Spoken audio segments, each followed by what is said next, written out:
واقعہ سلطان صلاح الدین ایوبی قسط نمبر 26 اپنا اسلامک اسٹوڈیو۔ پانچواں آدمی تڑپ تڑپ کر مر چکا تھا۔ اونٹ کے پاؤں کے نشان صاف نظر آ رہے تھے۔ علی بن سفیان نے نہایت سرعت سے 10 سوار بلوائے اور انہیں اپنی کمان میں لے کر اس طرف روانہ ہو گیا جدھر اونٹ گیا تھا، مگر اونٹ کی روانگی اور اس کے تعاقب میں علی بن سفیان کی روانگی میں 14-15 گھنٹوں کا فرق تھا۔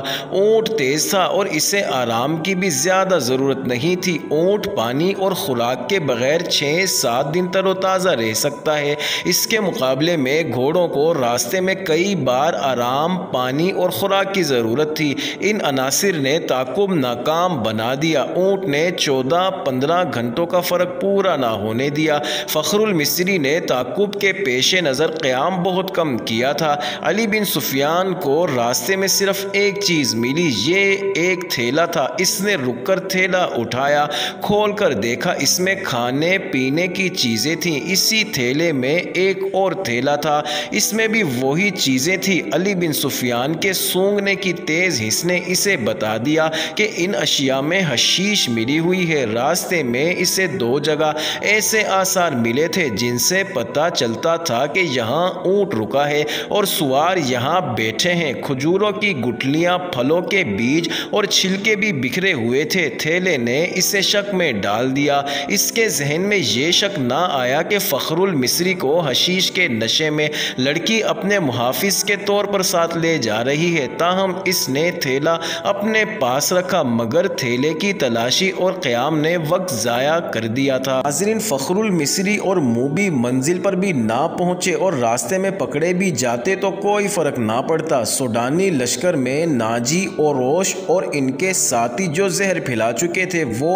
اثر کر گیا تھا۔ فاطمی خلافت کے وہ فوجی سربراہ جو برائے نام جرنیل اور دراصل حاکم بنے ہوئے تھے، سلطان صلاح الدین ایوبی کو ایک ناکام امیر اور بیکار حاکم ثابت کرنا چاہتے تھے۔ مسلمان حکمران حرم میں ان لڑکیوں کے اسیر ہو گئے تھے۔ حکومت کا کاروبار خود ساختہ افسر چلا رہے تھے، من مانی اور عیش و عشرت کر رہے تھے۔ وہ نہیں چاہتے تھے کہ صلاح الدین ایوبی جیسا کوئی مذہب پسند اور قوم پرست قائد قوم کو جگا دے اور حکمرانوں اور سلطانوں کو حرم کی جنت سے باہر لا کر حقائق کی دنیا میں لے آئے۔ سلطان ایوبی کے پہلے معرکوں سے جو اس نے اپنے چچا شیر کوہ کی قیادت میں لڑے تھے، یہ لوگ جان چکے تھے کہ اگر یہ شخص اقتدار میں آ گیا تو اسلامی سلطنت کو مذہب اور اخلاقیات کی پابندیوں میں جکڑ لے گا۔ لہٰذا انہوں نے ہر وہ داؤ کھیلا جو سلطان ایوبی کو چاروں شانے چت گرا سکتا تھا۔ انہوں نے درپردہ صلیبیوں سے تعاون کیا اور ان کے جاسوسوں اور تخریب کاروں کے لیے زمین ہموار کی اور اس کے راستے میں چٹانیں کھڑی کی۔ اگر نور الدین زنگی نہ ہوتا تو آج نہ صلاح الدین ایوبی کا تاریخ میں نام ہوتا، نہ آج نقشے پر اتنے زیادہ اسلامی ممالک نظر آتے۔ نور الدین زنگی نے ذرا سے اشارے پر بھی سلطان ایوبی کو کمک اور مدد بھیجی۔ صلیبیوں نے مصری فوج کے سوڈانیوں کے بلاوے پر بحیرہ روم سے حملہ کیا تو نور الدین زنگی نے اطلاع ملتے ہی خشکی پر صلیبیوں کی ایک مملکت پر حملہ کر کے ان کے اس لشکر کو مفلوج کر دیا جو مصر پر حملہ کرنے کے لیے جا رہا تھا۔ یہ تو سلطان ایوبی کا نظام جاسوسی ایسا تھا کہ اس نے صلیبیوں کا بیڑا غرق کر دیا۔ اب علی بن سفیان نے زنگی کی طرف برق رفتار قاصد یہ خبر دینے کے لیے دوڑا دیے تھے کہ سوڈانیوں کی بغاوت کا خطرہ ہے اور ہماری فوج کم بھی ہے، 2 حصوں میں بٹ بھی گئی ہے۔ قاصد پہنچ گئے تھے اور نور الدین زنگی نے خاصی فوج کو مصر کی طرف کوچ کا حکم دے دیا تھا۔ بعض مورخین نے اس فوج کی تعداد 2000 سوار اور پیادہ لکھی ہے اور کچھ اس سے زیادہ بتاتے ہیں۔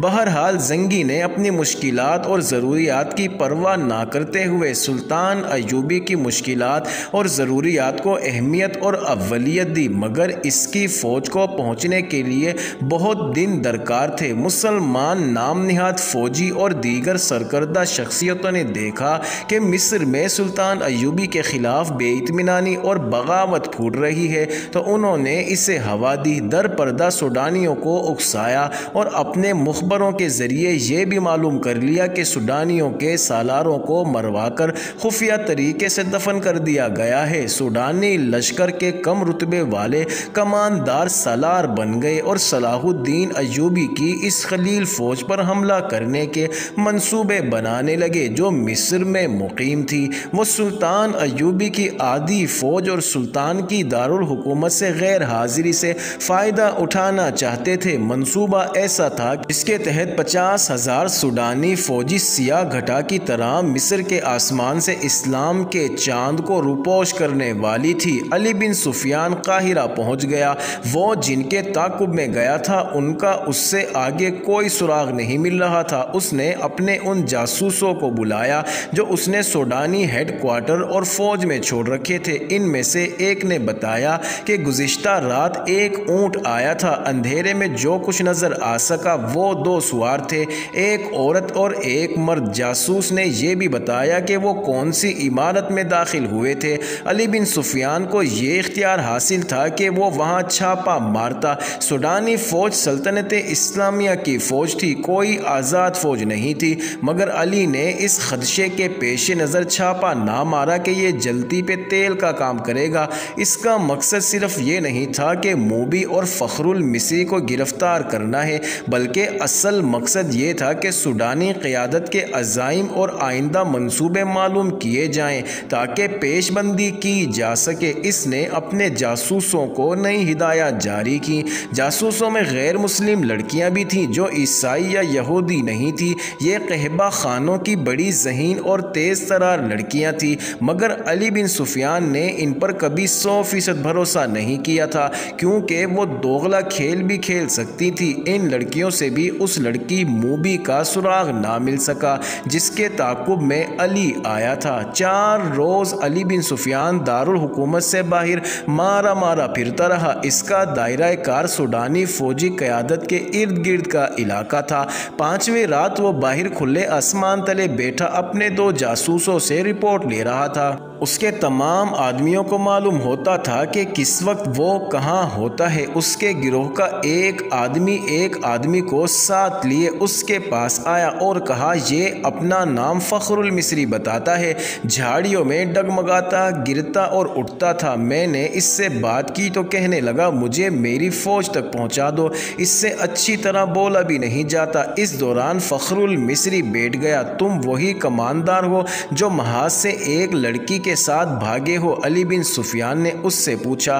میں سلطان کی فوج کا بھگوڑا ہوں، فخر نے ہکلائی لڑکھڑاتی زبان میں کہا۔ سزائے موت کا حقدار ہوں، لیکن میری پوری بات سن لیں ورنہ تم سب کو سزائے موت ملے گی۔ علی بن سفیان اس کے لب و لہجے سے سمجھ گیا کہ یہ شخص نشے میں ہے یا نشے کی طلب نے اس کا یہ حال کر رکھا ہے۔ وہ اسے اپنے دفتر میں لے گیا اور اسے وہ تھیلا دکھایا جو اسے راستے میں پڑا ملا تھا۔ پوچھا، یہ تھیلا تمہارا ہے اور تم اس سے یہ چیزیں کھاتے رہے ہو؟ ہاں، فخر المصری نے جواب دیا، وہ مجھے اسی سے کھلاتی تھی۔ اس کے سامنے وہ تھیلا بھی پڑا تھا جو تھیلے کے اندر سے نکلا تھا۔ علی نے اس میں سے چیزیں نکال کر سامنے رکھ لی تھی۔ فخر نے یہ چیزیں دیکھی تو جھپٹ کر مٹھائی کی قسم کا ایک ٹکڑا اٹھا لیا۔ علی نے جھپٹ کر اس کے ہاتھ پر اپنا ہاتھ رکھ دیا۔ فخر نے بے تابی سے کہا، خدا کے لیے مجھے یہ کھانے دو، میری جان اور روح اسی میں ہے۔ مگر علی نے اس سے وہ ٹکڑا ہی چھین لیا اور اسے کہا۔ معزز ناظرین، یہ انٹرسٹنگ ویڈیو جاری ہے، اگلی ویڈیو کس نمبر 27 میں دیکھنا مت بھولیے گا۔